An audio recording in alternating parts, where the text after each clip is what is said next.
Smooth or continuous functions are of the greatest physical interest. They will be the subject of this lecture. There are countless examples. You could have a car that changes its speed or its distance as a function of time, or you could look at the change in temperature as you increase height above the Earth's surface, and so forth. Let's begin with a definition of continuity. We say that a function f of x is continuous at the point x equals a if the limit as x tends to a of f of x is f of a itself. Written slightly differently, if x approaches a and f of x approaches f of a, then f of x is continuous at that point, at x equals to a. Now note that it's important that x approach a, but it can approach it either from the positive side or from the negative side. That is to say, x could come in from values of a which are slightly larger, which we write as a plus, or x could approach a from slightly negative values. There are countless examples of continuous functions. So let's say that this is the point x equals a. We could approach it from the left like this, from the right like this, and although they meet at an angle, you could say, there is a sharp peak over here, nevertheless, this is a continuous function. The important point to remember, therefore, is that the limits from the left and from the right must be the same. Furthermore, f of a must exist, or it may be possible to define it appropriately. Of course, look at this definition. It will have no meaning unless f of a exists, or it can be made to exist. Let me give you a couple of examples. Suppose f of x is 1 over x. Well, in that case, f of 0, that is to say, f at the origin doesn't exist. We write it symbolically as infinity, but we know that really there is no value. This is not a number over here. Or to give you another example, let's say that I have sine of 1 over x. Well, sine 1 over x as x tends to 0 will go to what? There you cannot define sine of infinity. What's that? It doesn't exist. And as we've seen earlier on, sine oscillates furiously as x goes to smaller and smaller values. We'll come back to that. To make the point more clearly, let me plot f of x versus x at some function, and this over here, this blue dot, is the value of f at the point a.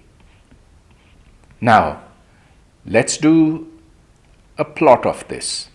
So, you see that as x tends to a from either side, you get to the value f of a, and therefore we say that the function that has been plotted is continuous at the point x equals to a. That is to say, right over here. Of course, I'm not making any guarantee that it'll be continuous everywhere. I'm just saying that the function is continuous here. There are various ways in which a function could fail to be continuous, and one example is over here. As I head towards the point x equals a from either side, you see that a part of the function is headed towards one limit and another part is headed towards another limit. In this case, the function is not continuous. We would then say that the limit coming in from the left, which we call L minus, and the limit coming in from the right, which we call L plus, in this situation L minus is not equal to L plus. Just one more example.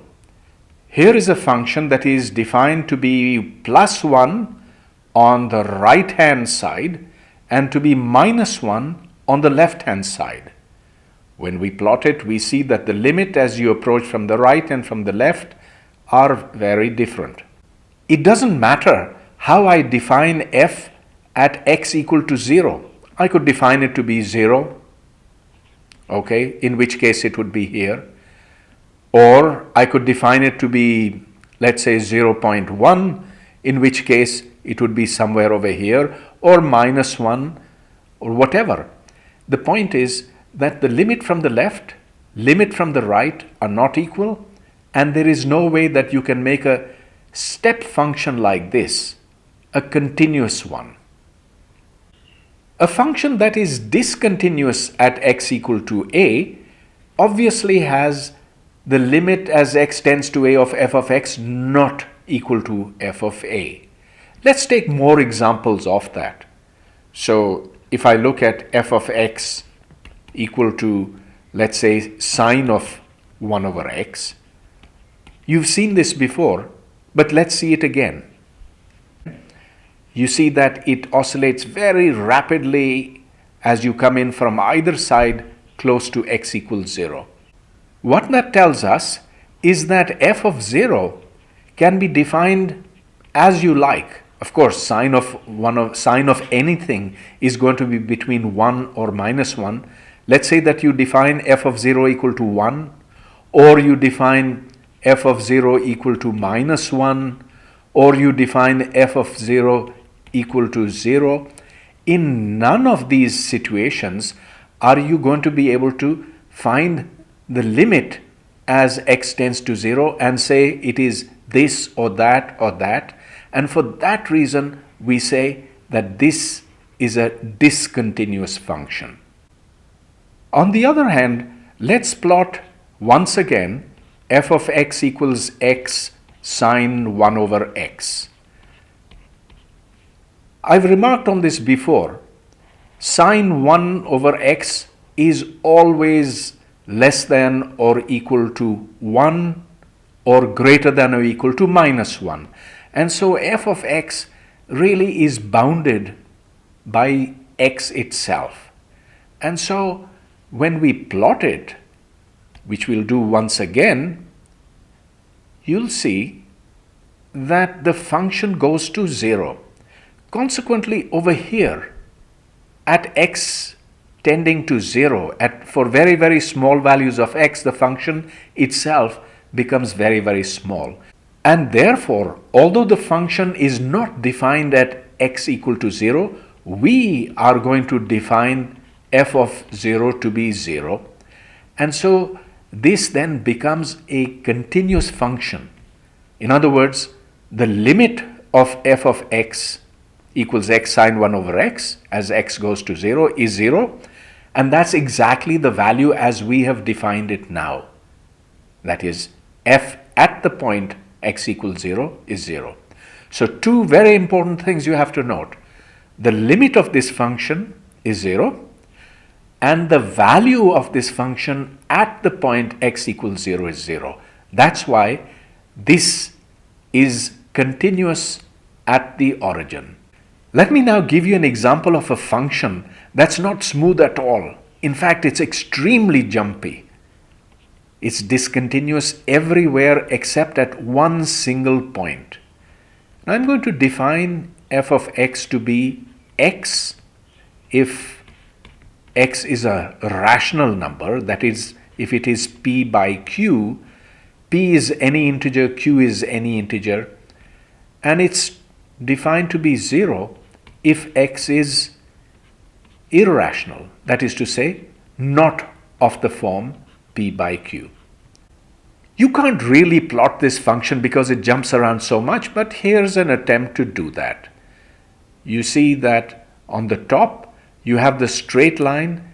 What happens is that the function jumps up and down wildly from one point to the next. But over here, at x equal to 0, the limit of f of x as x tends to 0 both parts, this and this, is 0 itself. And so if we define f of 0 to be 0, then indeed this function will be continuous, but continuous only at one point, discontinuous everywhere else. We've understood what it means for a function f of x to be continuous at a single point. Now we want to talk about a different thing. A function f of x is continuous in the closed interval ab. Now, to remind you what a closed interval is, here is a portion of the straight line. Here is, let's say, the point A, the point B, and A and B, these 2 points have an infinite number of points in between them. They all belong to the closed interval, and in particular, A and B belong to that closed interval. So, the function is said to be continuous if it is continuous everywhere in the open interval AB, that is to say, in this interval but minus the points AB. Here's an example of a continuous function, one that's continuous in this closed interval. Here is the value of f at the point A.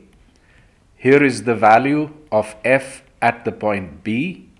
Furthermore, the condition is that this function will be continuous in the closed interval if the limit of f of x is f of a, provided that I approach a from above, and furthermore that the limit of f of x will be f of b, provided that I approach b from below. In that case, we have a function that's continuous everywhere inside this closed interval. Now, notice that not all functions will satisfy the definition above. For example, if I take f of x in the interval, let's say between a equal to 1 and b equal to 2, of course, this is a very nicely behaved function. It has value 1 over here and half over here, and if I join that up, it's something like this, and fine, that's a continuous function. On the other hand, if I have f of x equals 1 over x, oh, I should have written 1 over x over here too. If I write f of x equals 1 over x, and I look at it in the interval between 0 and 1, well, this is a function that's very rapidly going up to infinity. And so, this function, f of x equals 1 over x, will certainly be continuous in the closed interval from 1 to 2, but it will not be continuous everywhere, and it will not be continuous particularly in the interval, in the closed interval 0 to 1.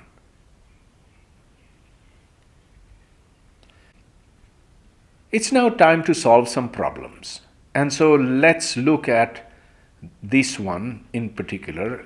As you remember, the definition of absolute value of x is that when x is positive, in other words, towards the right, then f of x is x, and it's minus x if x is negative. Now, we can easily plot this. You see that when x is positive or towards the right, we have a straight line with slope plus 1. So here's a straight line with slope plus 1. When x is negative, the slope is minus 1, and so all we need to do is draw a straight line with slope minus 1. F of 0 we can define to be 0, and so at this point the limit as you come in from the right and the limit as you come in from the left are equal. So of course, the answer is yes. This is a continuous function in the interval between -1 and +1. Well, I could have made it -100 and +100, doesn't make a difference. But now related to that, let's look at this other example. Is f of x equals magnitude of x over x continuous in the interval -1 to +1? Look at what's above. From there we see that f of x is equal to x. Now we have to divide by this x. So provided x is bigger than 0 or positive, what we have over here is x over x, which is +1. So this thing over here is +1. On the other hand, over here we have minus x divided by this x over here, and that of course is -1 for negative values of x. So as you come in from the left, you have -1. As you come in from the right, you have +1. And if you then plot this, well, coming in from the right, it's +1. Coming in from the left, it's -1. Now, it doesn't matter what you define to be the value of f at x equal to 0. You could put it here, here, here. It would still be a discontinuous function. So the answer is no. Another interesting problem. Give an example of a function f of x that is discontinuous everywhere, but for which the magnitude of f of x is continuous everywhere. My goodness, what a strange function indeed. Well, this brings us to what we had seen earlier. And so why don't I define this very strange function? It's +1 if x is rational, and it's -1 if x is not rational or irrational. If you were to plot it, you can't really plot it, but let's do it anyway, then for rational values, the value is +1. For irrational values, it's -1. And the function just jumps from down here to up here from point to point. So it's wildly jumping. This is discontinuous everywhere. In other words, if you take the limit, it is not equal to the value of the function at that point. Okay, so what about this? F of x magnitude. Well, that's going to be +1 if x is p over q, and is going to be +1 also when x is not equal to p over q. In other words, f of x is equal to 1 for all x. And so that means that if you were to make a plot of this, well, this would be just a constant function. And certainly that is continuous. Take any point over here, approach it from the right, approach it from the left, you get the same value.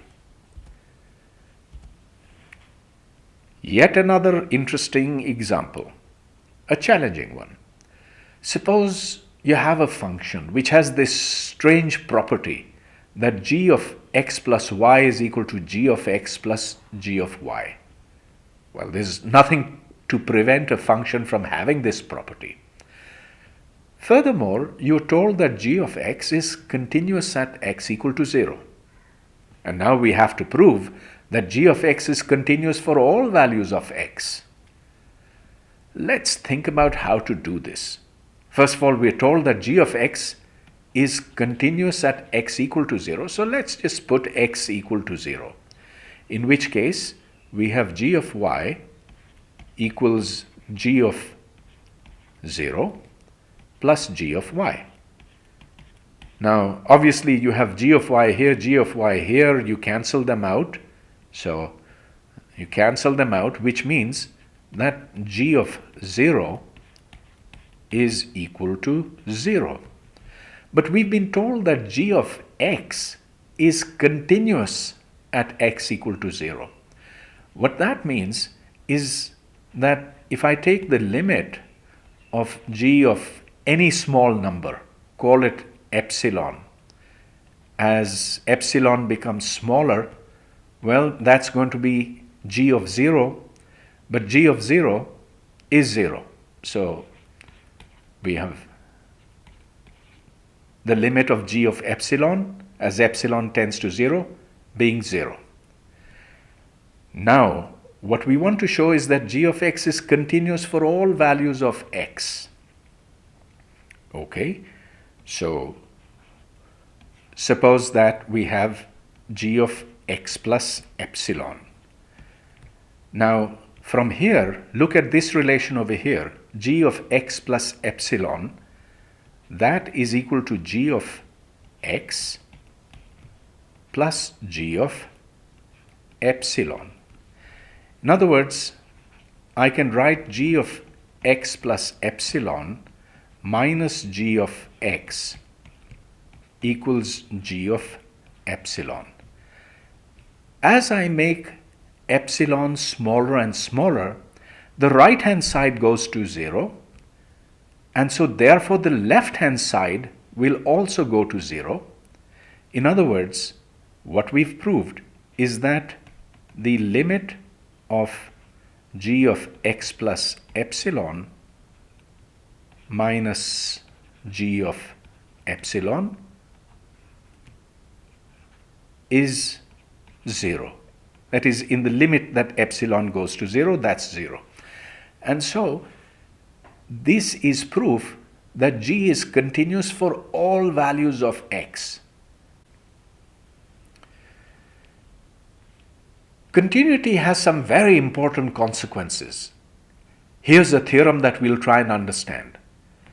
Suppose there's a function f of x that is continuous in the closed interval ab.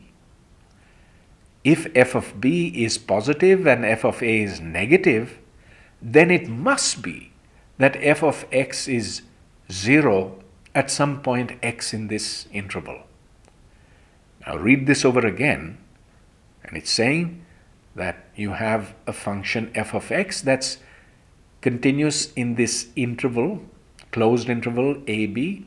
One point is above, the other point is below, and therefore there must be some point in between the two. Let's draw this. That's the best way to understand this theorem. So here is a closed interval ab. The point A belongs to the interval, the point B belongs to this interval, and there are an infinite number of values of x that lie between A and B. And now one point, that is to say f of b, lies above, and one point, f of a, lies below. So there is a continuous function at one end of which the value is this, at the other end the value is this. The theorem says that whatever function, continuous function there is, must somehow, somewhere cross the x-axis. It could do it by this route, it could do it by some other route, maybe something like this as well. But the point is that it has to somewhere cross the x-axis. So this particular one crosses it here, here, and here.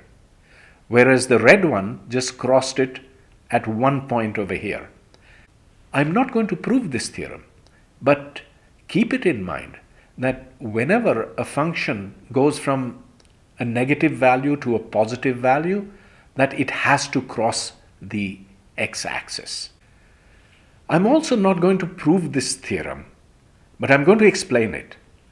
Suppose there's a function f of x that's continuous in the closed interval ab. Then f of x is bounded from above and from below. Okay, the best way of understanding that is to draw a closed interval. Here's a and here's b. At b, the function has some value, let's call it f of b. At a, it has f of a. Now, whatever graph that I draw, whatever function that I plot, let's say this one, it's going to have some maximum value and it's going to have some minimum value here. Now, this is true for a continuous function only. If it is not continuous, then there is no bound. There is no maximum and no minimum. Let's take an example. If you have f of x equals 1 over x, and you consider the closed interval, let's say from -1 to +1.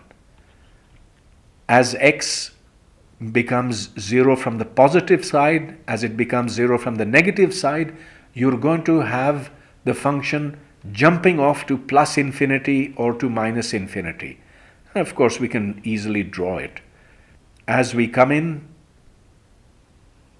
from the right, so in other words, if you go in this way, you see that the function goes off to plus infinity. There is no bound. On the other hand, if you come in from negative values, it goes off to negative infinity. Another example, show that for odd n could be, let's say 1, 3, 5, etc., any odd number, that this equation, x to the power n plus some constant times 1 power less of x, and so forth, until a0, which is a constant, equals 0, show that this equation always has at least one solution. For this, we will use the theorem that we discussed earlier. Let me define f of x to be x to the n plus an minus 1 x to the n minus 1 all the way down to a0. This can be rewritten quite trivially as this: x to the n into 1 plus an minus 1 into 1 over x, and so forth, all the way down to a0 over x to the power n. The point to note is that as x becomes large, so as x goes to large values, that this term and all of these terms are going to be small compared to 1.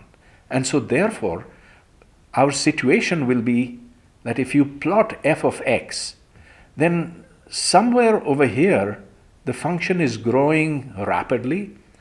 Somewhere over here the function is growing rapidly. So as we move this way or we move this way, the function becomes dominated by x to the power n. Now, here is some point over here, here is some point over here, and we have a continuous function. At one end, the function is positive. At the other end, the function is negative. The theorem that we learned said that this function will have to cross the axis, maybe once only, maybe twice, thrice, 4 times, whatever, but it has to have at least one solution. For one solution, of course, it could go like this over here. And so we have shown this rather important fact that every polynomial has to have a solution, at least. The next problem is quite similar. We have to show that every positive number has a square root. Now we're going to use the theorem that we used above, the one that I stated earlier, And we'll use it in this form. Let's define f of x to be x squared minus b. Now, if x is 0, then x squared is also 0. F will be negative. And as x increases, eventually x squared will become bigger than b and will become positive. So, if you to make a plot of this, then f of x at x equals 0 will have value minus b. At f of x, for x large enough, f of x will be positive, and so of course there has to be a crossing. And so the crossing means that there is a value of f of x which is equal to 0 for some value of x. And although this does not tell us what the value of the square root of b will be, but it does tell us that we can always take the square root of a positive number. We now have a pretty good working definition of continuity and of continuous functions. And this is great background for our next lecture, which will be on taking the derivative of a function.